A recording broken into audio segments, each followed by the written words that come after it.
My name is Judith Eagle. I'm an author of 2 books, The Secret Starling and more recently, The Pear Affair. And I'm delighted today to be taking part in BookBound 2020. Today I'm going to read you the first chapter of The Pear Affair.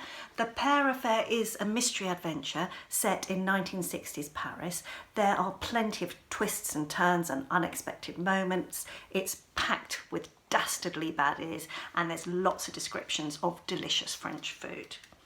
And today I am going to read you chapter 1. You would think, thought Nell, as she aimed a kick at one of the marble cats that sat either side of the front door. If you named your daughter after your favourite handbag, you would cherish her as much, if not more, than you cherished the bag. But Nell's parents did not cherish her. She wasn't sure they even liked her. Today, for instance, they'd actually forgotten about her. Sometimes Nell stayed at school for the holidays. Out of sight, out of mind was one of her parents' favourite sayings. But this term it was being redecorated, and all the families had been expressly told that not one pupil was to remain on site. Yet even though the Magnificents had received exactly the same letter as everyone else, when all the other parents started to arrive, surprise, surprise, there was no sign of them. No car swept up the drive for Nell, no mother or father leapt out calling greetings, and no one in a flurry of suitcases, hockey sticks and spinning tyres whisked her away. Instead, Nell was forced to do what she always did, hang around by the steps, watch as the crowd dwindled and practice an air of studied nonchalance as if she didn't give tuppence that nobody cared. "You'll have to make your own way home," the head had said, making it sound like a piece of cake and not the epic journey, 3 trains, 2 buses, a long walk, that it really was. To make matters worse, the gates to Magnificent Heights were locked when Nell had finally arrived, and she'd had to climb over them, which was truly precarious, and she'd snagged her favourite jeans on one of the spikes. Nell flumped down on the top step and scowled. She had heard the hateful bag naming story about 1,000 times.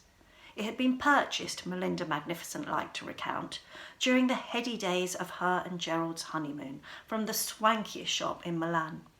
It was called the Penelope, a chunky affair made of crackly crocodile skin and adorned with a gold chain and a diamond clasp. Melinda Magnificent adored that bag. She carried it everywhere and went into paroxysms of rage and despair if there was ever the slightest fear that it might be lost. "How could I not name the baby," she told her friends, "after my dearest, darling bag?" Nell knew that her mother did not love her more than her handbag. She knew she didn't love her as much as the bag. She wasn't completely certain her mother loved her at all. All the Magnificents cared about was expanding Magnificent Foods, their supermarket chain, which already generated gazillions of pounds.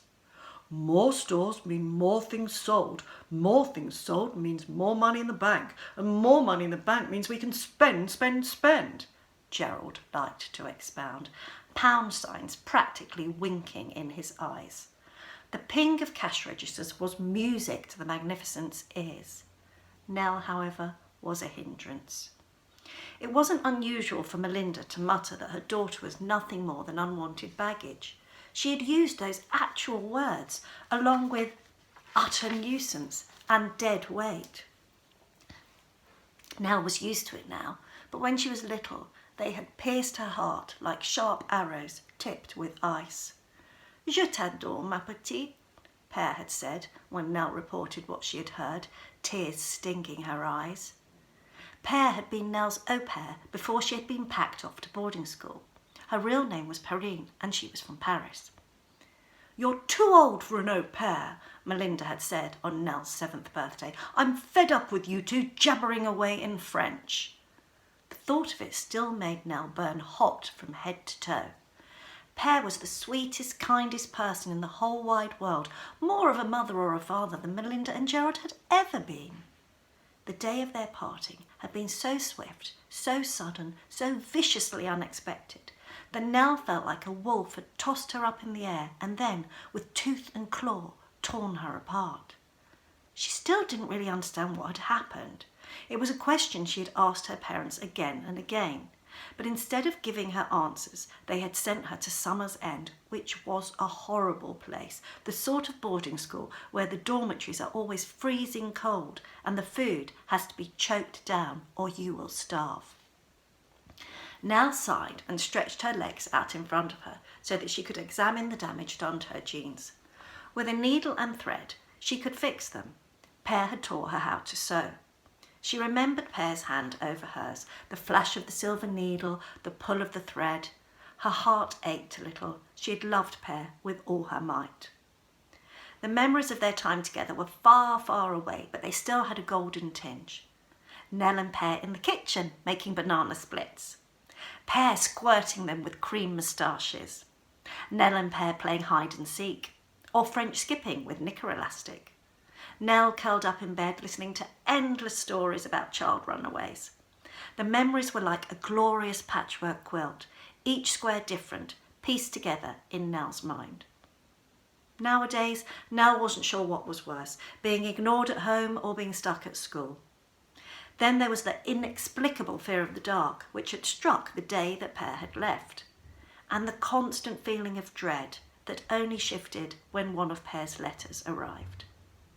For 5 solid years, Pear had written once a month, pages and pages of loops and swirls, always in turquoise ink.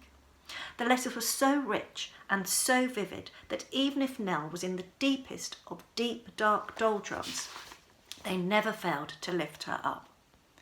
Pear wrote reams and reams about her life in Paris, her tiny top-floor apartment, her cat, Sylvie, her work as an embroiderer for Crown Couture.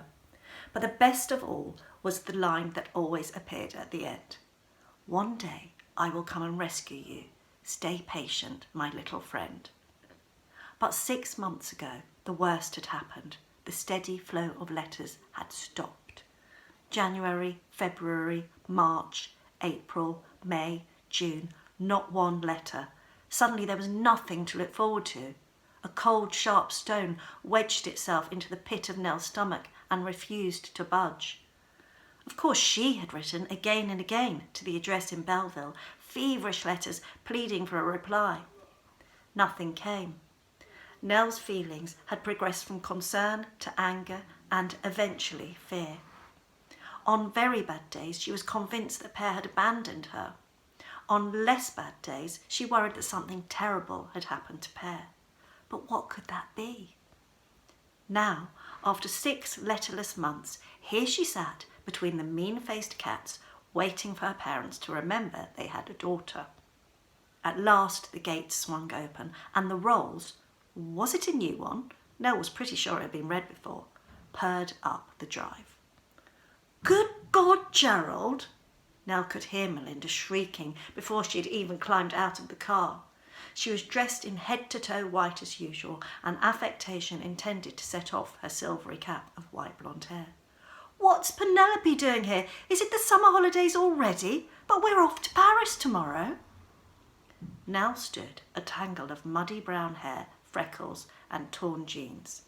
Her hand, which she had raised in greeting, froze. In one fell swoop, the despair which had bogged her down for days and weeks and months disappeared, and a wild thread of hope surged through her. Escaping to Paris had been something she had planned and hoped and dreamed of for years and years. So that is the end of the chapter, and Nell does go to Paris, and she does escape from her parents. She runs away and she embarks on her search for Pear, and it doesn't go quite as she expected. Pear has actually disappeared into thin air, and before you know it, Nell has actually found herself in the middle of a mystery even bigger than that, a mystery that threatens the whole of Paris. So I hope you might want to read on and find out what happens in the novel. And I just wanted to say thank you very much for letting me take part in BookBound 2020. I've really enjoyed reading the first chapter to you. Bye.